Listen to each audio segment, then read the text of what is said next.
একদা আম্মাজান খাদিজা রাদিয়াল্লাহু তাআলা আনহা তার ব্যবসা পরিচালনার জন্য একজন বিশ্বস্ত মানুষের সন্ধান করছিলেন। কারণ তার দ্বিতীয় স্বামী এবং পিতার মৃত্যুর পর ব্যবসার মালামাল দেশের বাহিরে নিয়ে বিক্রি করার কেউ ছিল না। এদিকে নবী করিম সাল্লাল্লাহু আলাইহি ওয়াসাল্লাম তখন 25 বছরের যুবক ছিলেন। ইতিমধ্যেই তিনি তার চাচা আবু তালিবের সাথে কয়েকবার বাণিজ্য সফরে গিয়ে অনেক সাফল্য বয়ে এনেছিলেন। পাশাপাশি ব্যবসা সম্পর্কিত পর্যাপ্ত অভিজ্ঞতাও অর্জন করেছিলেন। অন্যদিকে তিনি নানাবিধ সামাজিক কার্যক্রমে জড়িত হওয়ার কারণে সর্বোপরি ওই বয়সেই আল আমিন উপাধিতে ভূষিত হওয়ায় সমগ্র আরবে তিনি পরিচিতি লাভ করেছিলেন। ফলে তার সততা, নিষ্ঠা, আমানতদারিতা, ন্যায়পরায়ণতা, বিশ্বস্ততা এবং চারিত্রিক মাধুর্যতার কথা আম্মাজান খাদিজা রাদিয়াল্লাহু তাআলা আনহার কানেও পৌঁছতে দেরি হয়নি।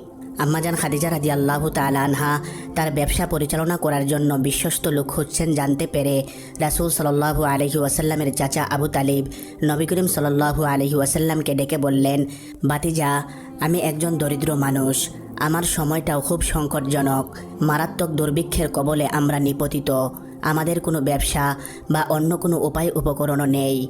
তোমার গোত্রের একটি বাণিজ্য কাফেলা সিরিয়া যাচ্ছে। খাদিজা তার পণ্যের সাথে পাঠানোর জন্য কিছু লোকের খোঁজ করছেন। তুমি যদি তার কাছে যেতে, হয়তো তোমাকেই তিনি নির্বাচিত করতেন। তোমার চারিত্রিক নিষ্কলুষতা তার ভালো করেই জানা আছে। চাচা আবু তালিবের প্রস্তাবের জবাবে রাসূল সাল্লাল্লাহু আলাইহি ওয়াসাল্লাম বললেন, তিনি যদি আমাকে উপযুক্ত মনে করেন তাহলে তিনি নিজেই আমার কাছে লোক পাঠাবেন। অতঃপর দেখা গেল সত্যি সত্যিই আম্মাজান খাদিজা রাদিয়াল্লাহু তাআলা আনহা লোক পাঠালেন। লোকটি এসে বলল, হ্যাঁ মুহাম্মদ, তুমি যদি খাদিজার ব্যবসা পরিচালনার দায়িত্ব নিয়ে সিরিয়া যাও তাহলে তোমাকে অন্যদের তুলনায় দ্বিগুণ মুনাফা দেওয়া হবে। ফলে রাসূল সাল্লাল্লাহু আলাইহি ওয়াসাল্লাম স্বাচ্ছন্দ্যে তার প্রস্তাবে রাজি হয়ে গেলেন। অতঃপর একদিন ব্যবসার মালামাল নিয়ে সিরিয়ার উদ্দেশ্যে রওনা হলেন। সিরিয়ার পথে চলতে চলতে রাসূল সাল্লাল্লাহু আলাইহি ওয়াসাল্লাম গির্জার পাশে একটি গাছের ছায়ায় বিশ্রাম নেওয়ার জন্য বাণিজ্য কাফেলা থামিয়ে বসলেন। তখন তার সঙ্গে ছিলেন আম্মাজান খাদিজা রাদিয়াল্লাহু তাআলা আনহার বিশ্বস্ত দাস মাইসারা। এমন সময় গির্জার পাদ্রী মাইসারার কাছে এগিয়ে আসলেন এবং মাইসারাকে জিজ্ঞেস করলেন, গাছের নিচে বিশ্রামরত লোকটিকে?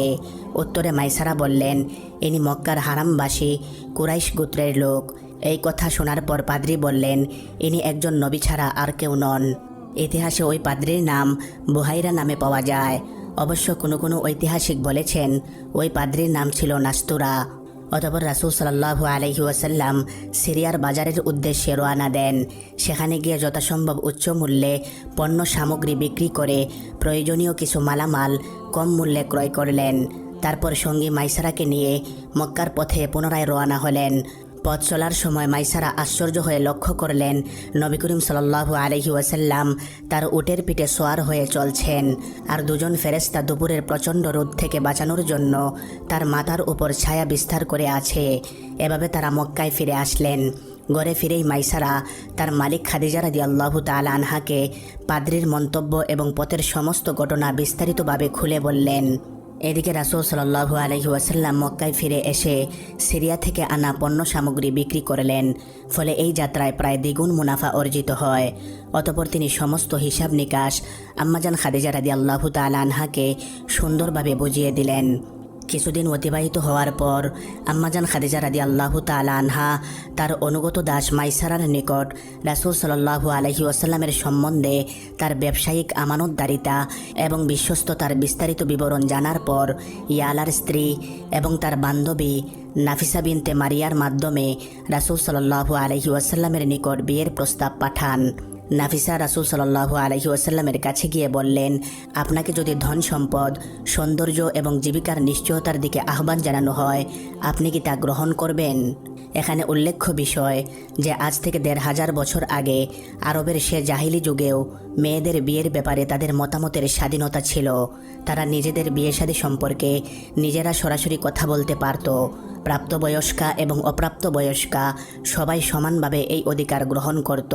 যাই হোক, রাসূল সাল্লাল্লাহু আলাইহি ওয়াসাল্লাম আম্মাজান খাদিজা রাদিয়াল্লাহু তাআলা আনহার পক্ষ থেকে প্রস্তাব পাওয়ার পর সিদ্ধান্তহীনতায় পড়ে গেলেন। তাই রাসূল সাল্লাল্লাহু আলাইহি ওয়াসাল্লাম পরামর্শের জন্য তার প্রিয় চাচা আবু তালিবের কাছে গেলেন। অতঃপর আবু তালিবের পরামর্শে রাসূল সাল্লাল্লাহু আলাইহি ওয়াসাল্লাম খাদিজা রাদিয়াল্লাহু তাআলা আনহাকে বিয়ে করার ব্যাপারে সম্মতি প্রদান করেন। রাসূল সাল্লাল্লাহু আলাইহি ওয়াসাল্লাম সম্মতি দেওয়ার পর খাদিজা রাদিয়াল্লাহু তাআলা আনহার চাচা আমর বিন আসাদ আগমন করেন এবং পরস্পরে আলাপ আলোচনার মাধ্যমে 500 স্বর্ণমুদ্রা দেনমোহর ধার্য করে বিবাহের দিন তারিখ ঠিক করা হয়। অতঃপর বিয়ের দিন রাসূল সাল্লাল্লাহু আলাইহি ওয়াসাল্লামের পক্ষ থেকে আবু তালিব, হামজা রাদিয়াল্লাহু তাআলা আনহু সহ তার বংশের আরও কিছু সম্মানিত লোক খাদিজা রাদিয়াল্লাহু তাআলা আনহার বাড়িতে গিয়ে উপস্থিত হলেন। খাদিজা রাদিয়াল্লাহু তাআলা আনহার পক্ষ থেকেও বেশ কিছু বিশিষ্ট লোক উপস্থিত ছিলেন। অতঃপর উভয় পক্ষের বিশিষ্ট মেহমানদের উপস্থিতিতে আবু তালিব তার বাতিজার বিয়ের খুতবা পাঠ করেন এবং বিয়ে পড়ান। এই সময় নবী করিম সাল্লাল্লাহু আলাইহি ওয়াসাল্লামের বয়স ছিল মাত্র 25 বছর। অপরদিকে আম্মাজান খাদিজা রাদিয়াল্লাহু তাআলা আনহার বয়স ছিল 40 বছর। বিয়ের পর রাসূল সাল্লাল্লাহু আলাইহি ওয়াসাল্লাম লাগাতার 15 বছর সাংসারিক কাজ এবং ব্যবসা বাণিজ্য দেখাশোনা করেন। তারপর তার কাছে নির্জনতা প্রিয় হয়ে যায়। ফলে তিনি বেশিরভাগ সময় হেরা গুহায় নির্জনে থাকতেন। আপন পরিবারের কাছে ফিরে আসা এবং কিছু খাদ্য সামগ্রী সঙ্গে নিয়ে যাওয়ার সময়টুকু ব্যতীত সর্বদাই হেরা গুহায় ধ্যানমগ্ন থাকতেন। এভাবে হেরা গুহায় অবস্থানকালে হঠাৎ একদিন তার কাছে ওহী এলো। নবী করিম সাল্লাল্লাহু আলাইহি ওয়াসাল্লাম ধ্যানমগ্ন থাকা অবস্থায় একজন ফেরেশতা তার নিকট আসলেন এবং বললেন, আপনি পড়ুন। উত্তরে নবী করিম সাল্লাল্লাহু আলাইহি ওয়াসাল্লাম বললেন, আমি তো পড়তে পারি না। অতঃপর ফেরেশতা রাসূল সাল্লাল্লাহু আলাইহি ওয়াসাল্লামকে জড়িয়ে ধরে এমনভাবে চাপ দিলেন যে রাসূল সাল্লাল্লাহু আলাইহি ওয়াসাল্লামের অত্যন্ত কষ্ট অনুভব হলো। এরপর ফেরেশতা রাসূল সাল্লাল্লাহু আলাইহি ওয়াসাল্লামকে ছেড়ে দিয়ে বললেন, আপনি পড়ুন। রাসূল সাল্লাল্লাহু আলাইহি ওয়াসাল্লাম আবারও উত্তর দিলেন, আমি তো পড়তে পারি না। তারপর ফেরেশতা রাসূল সাল্লাল্লাহু আলাইহি ওয়াসাল্লামকে জড়িয়ে ধরে আবারও চাপ দিলেন। এরপর ছেড়ে দিয়ে বললেন, পড়ুন আপনার রবের নামে, যিনি সৃষ্টি করেছেন, যিনি মানুষকে সৃষ্টি করেছেন রক্তপিণ্ড থেকে। আপনি পড়ুন, আপনার পালনকর্তা মহিমান্বিত। অতঃপর রাসূল সাল্লাল্লাহু আলাইহি ওয়াসাল্লাম এই আয়াতগুলো পড়তে শুরু করলেন। অতঃপর ওহী নাজিল হওয়া শেষ হলে রাসূলুল্লাহ সাল্লাল্লাহু আলাইহি ওয়াসাল্লাম হেরা গুহা থেকে ফিরে এলেন। তখন তার অন্তর ভয়ে কাঁপছিল।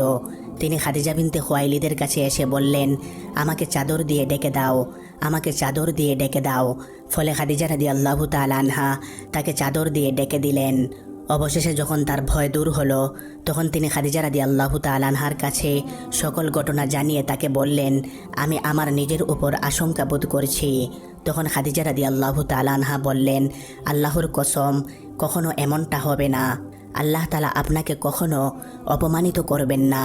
আপনি তো আত্মীয় স্বজনের সাথে সদ্ব্যবহার করেন, অসহায় দুর্বলের দায়িত্ব বহন করেন, নিঃস্বকে সহযোগিতা করেন, মেহমানের মেহমানদারি করেন এবং দুর্দশাগ্রস্তকে সাহায্য করেন। অতঃপর নবী করিম সাল্লাল্লাহু আলাইহি ওয়াসাল্লামকে নিয়ে আম্মাজান খাদিজা রাদিয়াল্লাহু তাআলা আনহা তার চাচাতো ভাই ওয়ারাকা ইবনে নাওফিলের কাছে গেলেন, যিনি জাহিলি যুগে খ্রিস্টান ধর্ম গ্রহণ করেছিলেন। তিনি ইব্রানি ভাষায় লিখতে জানতেন এবং আল্লাহর তৌফিক অনুযায়ী ইব্রানি ভাষায় ইনজিল থেকে অনুবাদ করতেন। তিনি ছিলেন অত্যন্ত বয়োবৃদ্ধ এবং বয়সের কারণে অন্ধ হয়ে গিয়েছিলেন। আম্মাজান খাদিজা রাদিয়াল্লাহু তাআলা আনহা তাকে বললেন, হে চাচাতো ভাই, আপনি আপনার ভাতিজার কথা শুনুন। তখন ওয়ারাকা নবী করিম সাল্লাল্লাহু আলাইহি ওয়াসাল্লামকে জিজ্ঞেস করলেন, ভাতিজা তুমি কি দেখো? তখন রাসূলুল্লাহ সাল্লাল্লাহু আলাইহি ওয়াসাল্লাম হেরা গুহায় যা যা দেখেছিলেন সবই খুলে বললেন। তখন ওয়ারাকা বললেন, ইনি তো সেই ফেরেশতা যাকে আল্লাহ তাআলা হযরত মূসা আলাইহিস সালামের কাছে পাঠিয়েছিলেন। আফসোস, আমি যদি সেদিন যুবক থাকতাম। আফসোস, আমি যদি সেদিন জীবিত থাকতাম, যেদিন তোমার সম্প্রদায় তোমাকে বের করে দেবে। তখন রাসূলুল্লাহ সাল্লাল্লাহু আলাইহি ওয়াসাল্লাম বললেন, তারা কি আমাকে বের করে দিবে? উত্তরে ওয়ারাকা বললেন, হ্যাঁ, অতীতে যিনি তোমার মতো কিছু নিয়ে এসেছেন তার সঙ্গে শত্রুতা করা হয়েছে। সেদিন যদি আমি থাকি তাহলে তোমাকে প্রবলভাবে সাহায্য করব। কিন্তু দুর্ভাগ্যবশত এর কিছুদিন পরই ওয়ারাকা ইবনে নাওফেল ইন্তেকাল করেন আর রাসূল সাল্লাল্লাহু আলাইহি ওয়াসাল্লামের উপর ওয়াহী নাজিল হওয়া স্থগিত হয়ে যায়। প্রিয় দর্শক, ওয়াহী সূচনার এই ঘটনা দ্বারা বোঝা যায় যে আম্মাজান খাদিজা রাদিয়াল্লাহু তাআলা আনহা প্রথম ইসলাম গ্রহণকারী ছিলেন। ইসলাম গ্রহণকালে তার বয়স হয়েছিল 55 বছর। এই কথা সর্বজন স্বীকৃত যে খাদিজা রাদিয়াল্লাহু তাআলা আনহা ইসলাম গ্রহণ করার ফলে ইসলামের প্রচার প্রসারের উপর এক বিরাট ইতিবাচক প্রভাব পড়ে। তার বংশধর, শুভাকাঙ্ক্ষী এবং নিকটাত্মীয়দের মধ্য থেকে বহু লোক ইসলাম গ্রহণ করেছিলেন। ইসলাম গ্রহণ করার পর থেকেই খাদিজা রাদিয়াল্লাহু তাআলা আনহা পুরোপুরি রাসূল সাল্লাল্লাহু আলাইহি ওয়াসাল্লামকে অনুসরণ করা শুরু করেন। সালাত ফরজ হওয়ার পূর্ব থেকেই তিনি রাসূল সাল্লাল্লাহু আলাইহি ওয়াসাল্লামের সাথে ঘরের ভেতর সালাত আদায় করতেন। একদিন বালক আলী রাদিয়াল্লাহু তাআলা আনহু তাদেরকে নামাজ পড়া অবস্থায় দেখে ফেলেন এবং জিজ্ঞেস করলেন, ভাই মুহাম্মদ, আপনি এটা কি করছেন? তখন রাসূল সাল্লাল্লাহু আলাইহি ওয়াসাল্লাম নতুন দিনের দাওয়াত আলী রাদিয়াল্লাহু তাআলা আনহুর কাছে পেশ করেন এবং বিষয়টি গোপন রাখার জন্য বলেন। তখনকার সময়ের ইসলামের অবস্থা নিয়ে আফিক আল কিন্দি বলেন, আমি জাহিলি যুগে আমার স্ত্রীর জন্য আতর এবং কাপড় চোপড় ক্রয় করার জন্য মক্কায় এসেছিলাম। সেখানে হযরত আব্বাস ইবনে আব্দুল মুত্তালিবের নিকট অবস্থান করলাম। অতঃপর কাবা শরীফের প্রতি আমার দৃষ্টি পড়ে। এই সময় একজন যুবক আগমন করেন এবং আকাশের দিকে তাকিয়ে কেবলামুখী হয়ে দাঁড়ায়। কিছুক্ষণ পর একজন নারী এবং একজন শিশু এসে তার পিছনে দাঁড়ায়। এরা দুজন যুবকটির পেছনে সালাত আদায় করে চলে যায়। তখন আমি আব্বাসকে বললাম, আব্বাস, আমি লক্ষ্য করছি এক বিরাট বিপ্লব গড়তে যাচ্ছে। তখন আব্বাস আমাকে বললেন, তুমি কি জানো এই যুবক এবং মহিলাটিকে? আমি জবাব দিলাম না। তিনি বললেন, যুবকটি হচ্ছে আমার ভাতিজা মুহাম্মদ ইবনে আবদুল্লাহ ইবনে আব্দুল মুত্তালিব, আর শিশুটি হচ্ছে আলী ইবনে আবু তালিব ইবনে আব্দুল মুত্তালিব। আর যে নারীকে তুমি সালাত আদায় করতে দেখেছ তিনি হচ্ছেন আমার ভাতিজা মুহাম্মদের স্ত্রী খাদিজা বিনতে খুয়াইলিদ। আমার ভাতিজার ধারণা তার ধর্ম একনিষ্ঠ ধর্ম এবং সে যা কিছু করছে আল্লাহ তাআলার হুকুমেই করছে। যতদূর আমার জানা আছে সারা দুনিয়ায় এই তিনজন ছাড়া আর কেউ তাদের দিনের অনুসারী নেই। প্রিয় দর্শক, আম্মাজান খাদিজা রাদিয়াল্লাহু তাআলা আনহা রাসূল সাল্লাল্লাহু আলাইহি ওয়াসাল্লামের বিপদে আপদে সুখে দুঃখে সর্বোত্তম বন্ধুর ভূমিকা পালন করেছেন। একজন সান্ত্বনাদাত্রী হিসেবে সময়ে অসময়ে সকল প্রকার সাহায্য সহযোগিতা করেছেন জীবন মরণ বাজি রেখে। রাসূল সাল্লাল্লাহু আলাইহি ওয়াসাল্লাম নিজেও আম্মাজান খাদিজা রাদিয়াল্লাহু তাআলা আনহাকে প্রাণ দিয়ে ভালোবাসতেন, যে কারণে নিজের থেকে 15 বছরের বড় হওয়া সত্ত্বেও খাদিজা রাদিয়াল্লাহু তাআলা আনহা জীবিত থাকা অবস্থায় তিনি দ্বিতীয় বিবাহ করেননি। রাসূল সাল্লাল্লাহু আলাইহি ওয়াসাল্লাম খাদিজা রাদিয়াল্লাহু তাআলা আনহাকে কেমন ভালোবাসতেন তা আয়েশা রাদিয়াল্লাহু তাআলা আনহার বর্ণনা থেকে ধারণা করা যায়। আম্মাজান আয়েশা রাদিয়াল্লাহু তাআলা আনহা বলেন, খাদিজার প্রতি আমার যতটা ঈর্ষা ছিল অন্য কোনো স্ত্রীর প্রতি ততটা ছিল না। একদিন রাসূল করিম সাল্লাল্লাহু আলাইহি ওয়াসাল্লাম আমার সামনে তার কথা উল্লেখ করলে আমি ঈর্ষান্বিত হয়ে বলি, সে তো ছিল আপনার বৃদ্ধা স্ত্রী, এখন আল্লাহ তাআলা আপনাকে তার চেয়ে উৎকৃষ্ট স্ত্রী দান করেছেন, তবু আপনি তার কথা কেন স্মরণ করছেন? আমার কথা শুনে রাসূল সাল্লাল্লাহু আলাইহি ওয়াসাল্লাম রাগান্বিত হন। রাগে তার পশম উত্তপ্ত হয়ে ওঠে। অতঃপর রাসূল সাল্লাল্লাহু আলাইহি ওয়াসাল্লাম বললেন, আল্লাহর কসম, তার চেয়ে উত্তম স্ত্রী আমি পাইনি।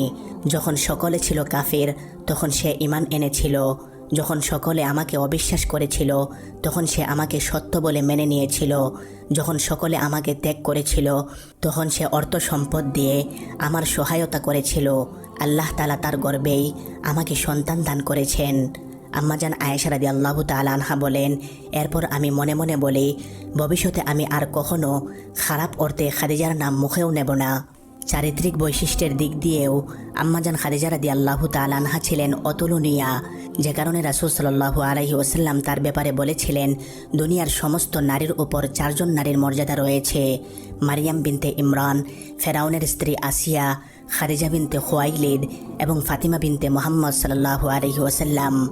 একদিন নবী করিম সাল্লাল্লাহু আলাইহি ওয়াসাল্লামকে খুঁজতে খাদিজা রাদিয়াল্লাহু তাআলা আনহা বাহিরে বের হলেন। তখন সমগ্র আরব রাসূল সাল্লাল্লাহু আলাইহি ওয়াসাল্লামের দুশমনে পরিণত হয়েছিল। চলার পথে হযরত জিবরিল আলাইহিস সালাম মানুষের রূপ ধরে তার কাছে আসেন এবং রাসূল সাল্লাল্লাহু আলাইহি ওয়াসাল্লামের খোঁজ খবর নিতে চেষ্টা করেন, কিন্তু খাদিজা রাদিয়াল্লাহু তাআলা আনহা ভয় পেয়ে যান এটা ভেবে যে সম্ভবত তিনি রাসূলের শত্রু। রাসূল সাল্লাল্লাহু আলাইহি ওয়াসাল্লামকে হত্যা করার জন্য খোঁজ খবর নিচ্ছেন, সে কারণে তিনি ভয় পেয়ে যান এবং দ্রুত নিজের ঘরে ফিরে আসেন। অতঃপর এই বিষয়টি রাসূল সাল্লাল্লাহু আলাইহি ওয়াসাল্লামকে খুলে বললেন। তখন রাসূল সাল্লাল্লাহু আলাইহি ওয়াসাল্লাম বললেন, ওই ব্যক্তিটি ছিলেন জিবরিল আলাইহিস সালাম। তিনি এসে আমাকে বলে গেছেন যেন তোমাকে তার সালাম পৌঁছে দেই এবং জান্নাতের এমন একটি ঘরের সুসংবাদ দিতে বলেছেন যে ঘরটি তৈরি হয়েছে মণিমুক্তা দিয়ে এবং সেই ঘরে হইচই কিংবা ক্লেশ কষ্ট বলতে কিছুই থাকবে না। প্রিয় দর্শক, আম্মাজান খাদিজা রাদিয়াল্লাহু তাআলা আনহার গর্ভে রাসূলুল্লাহ সাল্লাল্লাহু আলাইহি ওয়াসাল্লামের 6 জন সন্তান জন্মগ্রহণ করেন। তাদের মধ্যে 4 জন মেয়ে এবং 2 জন ছেলে ছিলেন। পর্যায়ক্রমে তারা হলেন হজরত কাসিম রাদিয়াল্লাহু তাআলা আনহু, হজরত জয়নাব রাদিয়াল্লাহু তাআলা আনহা, হজরত রুকাইয়া রাদিয়াল্লাহু তাআলা আনহা, হজরত উম্মে কুলসুম রাদিয়াল্লাহু তাআলা আনহা, খাতুনে জান্নাত ফাতিমা রাদিয়াল্লাহু তাআলা আনহা এবং হজরত আব্দুল্লাহ রাদিয়াল্লাহু তাআলা আনহু। প্রিয় দর্শক, আম্মাজান খাদিজা রাদিয়াল্লাহু তাআলা আনহার ডাকনাম ছিল উম্মুল হিন্দ, কারণ তার প্রথম স্বামী আবুল হালার ঔরসে হিন্দ নামক একজন পুত্র সন্তান ছিল। ফলে তার নাম অনুসারে খাদিজা রাদিয়াল্লাহু তাআলা আনহার উপনাম হয় উম্মুল হিন্দ। উম্মুল মুমিনিনদের প্রদান আম্মাজান খাদিজা রাদিয়াল্লাহু তাআলা আনহা 555 খ্রিস্টাব্দে অর্থাৎ হস্তি বছরের 15 বছর পূর্বে মক্কার সম্মানিত গোত্র বনু আসাদে জন্মগ্রহণ করেন। সে হিসাবে তিনি রাসূল সাল্লাল্লাহু আলাইহি ওয়াসাল্লামের 15 বছরের বড় ছিলেন। তার পিতার নাম ছিল খুয়াইলিদ ইবনে আসাদ এবং মায়ের নাম ফাতিমা বিনতে জাইদা। এখানে উল্লেখ্য বিষয় যে কয়েক পুরুষ উপরে গিয়ে খাদিজা রাদিয়াল্লাহু তাআলা আনহার পিতৃকুল নবী করিম সাল্লাল্লাহু আলাইহি ওয়াসাল্লামের পিতৃকুলের সাথে মিলে যায়। অর্থাৎ আম্মাজান খাদিজা রাদিয়াল্লাহু তাআলা আনহার ঊর্ধ্বতম পঞ্চম পুরুষ এবং নবী করিম সাল্লাল্লাহু আলাইহি ওয়াসাল্লামের ঊর্ধ্বতন পঞ্চম পুরুষ একই ব্যক্তি ছিলেন, যার নাম ছিল কুসাই। সুতরাং পৈতৃক বংশের দিক দিয়ে খাদিজা রাদিয়াল্লাহু তাআলা আনহা রাসূল সাল্লাল্লাহু আলাইহি ওয়াসাল্লামের ফুফু হতেন। নবুয়তের সূচনায় খাদিজা রাদিয়াল্লাহু তাআলা আনহা তার চাচাতো ভাই ওয়ারাকা ইবনে নাওফালের কাছে রাসূল সাল্লাল্লাহু আলাইহি ওয়াসাল্লাম সম্পর্কে যে উক্তিটি করেছিলেন, আপনার বাতিজার কথা শুনুন, তা এই সম্পর্কের ভিত্তিতেই বলেছিলেন। প্রিয় দর্শক, আম্মাজান খাদিজা রাদিয়াল্লাহু তাআলা আনহা নবুয়তের 10ম বছরে রমজান মাসের 10 তারিখে মক্কায় ইন্তেকাল করেন। এই সময় তার বয়স হয়েছিল 65 বছর। তখনও জানাজার সালাতের বিধান চালু হয়নি, এজন্য জানাজা ছাড়াই তাকে হাজুন নামক কবরস্থানে দাফন করা হয়। হাজুন আসলে মক্কার একটি পাহাড়ের নাম। বর্তমানে এটি জান্নাতুল মাওলা বা জান্নাতুল মুআল্লা নামে পরিচিত। হজরত খাদিজা রাদিয়াল্লাহু তাআলা আনহার মৃত্যুর পরও রাসূল সাল্লাল্লাহু আলাইহি ওয়াসাল্লাম তাকে বলতে পারেননি, যেই কারণে তার মৃত্যুর পর যতবারই বাড়িতে পশু জবেহ করা হতো ততবারই তিনি তালাশ করে করে খাদিজার বান্ধবীদের ঘরে ঘরে হাদিয়া স্বরূপ গোশত পাঠিয়ে দিতেন।